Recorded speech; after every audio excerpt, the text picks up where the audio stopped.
What is up, you amazing people? It's Nima here, and today I'm going to talk about a game that might actually be older than me, and it's a game called Shadow of the Ninja. Now, this, though, is Shadow of the Ninja Reborn. Why? Well, because they redid a lot of stuff with it. You know, there's that old saying, you can never go home. And basically, it means when you experience something that you've experienced but years ago, and you do it again, it's just not the same. It doesn't give you those same feelings. Well, I definitely think you're going to have that with this game, although it might be because it's better now. I don't know, let's discuss. Did they change too much? Does it still give you that nostalgia feel? Is there still enough of the original game there? Anything and everything we'll get into. But before we do, please hit that like and subscribe button. Helps the channel grow. We are on our road to 2,000 subs. Let's hope we hit it before 2025, and if we don't, no big deal.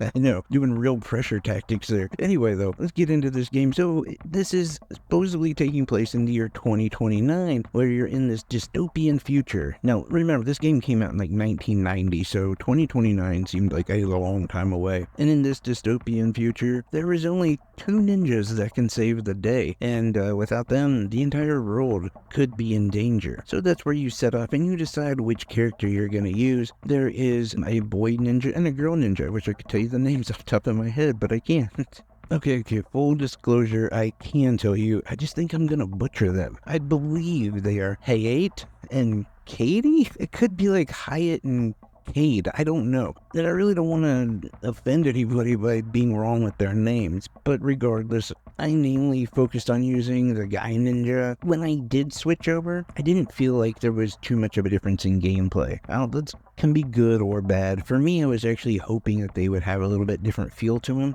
but ultimately, most of the animations and the movements is kind of dictated by what weapons you use, and all of the weapons are available to both of the characters, so that is really what sets up your strategy. And there are quite a few weapons that you can find and collect along the way. I actually think it's pretty cool that you can switch them out on the go. It's definitely something that was needed in this kind of game, because there's been a ton of these style of games where, yeah, you find a weapon and it just replaces your other weapon. Maybe you want to save it for later. So I do like that ability. Now, I will say that this game does, in my opinion, look really good, but I could see where some of the old school gamers would maybe not like it. It's almost in some ways kind of outlined, if you will. Like, each character is very well defined, in the NPCs as well, but they also kind of pop off the screen. It's hard to explain, except for without saying, like, it looks like a YouTube thumbnail in a way. And when I compare that to like the original, I definitely prefer this version over that. And I definitely prefer the more vibrant colors that are in the newer one. Now, I will say, though, that there is a little bit of an issue, if you ask me, and that is, I felt like the controls were a little stiff. Not completely, but specifically when asked to do a jumping and timing your jumps. At times, I felt like there were moments where it just wasn't synced up right. Like, and this could be by like a millisecond. It's very small.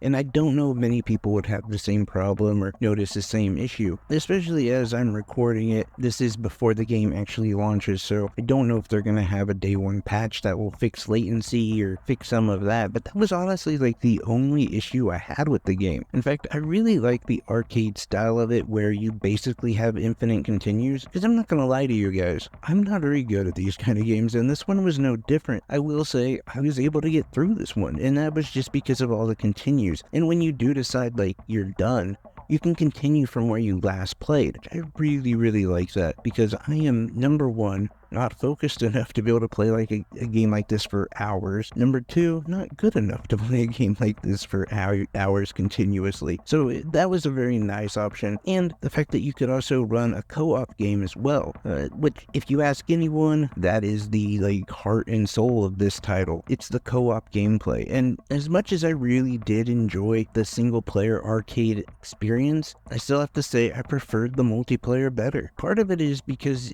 it wasn't so frustrating.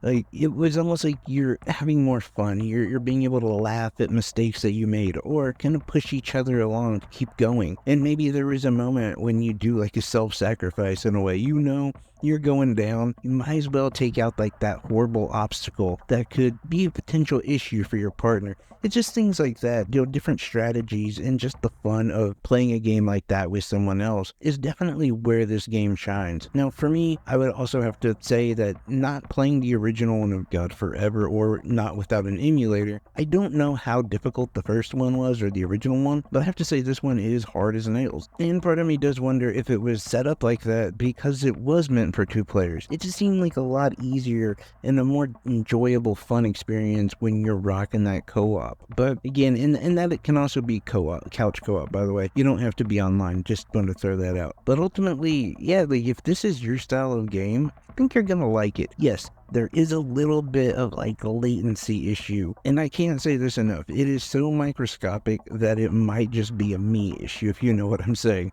But ultimately, I don't think that's going to be an issue for anyone. Performance, great, honestly. Never had any lags, never had a crash, nothing like that.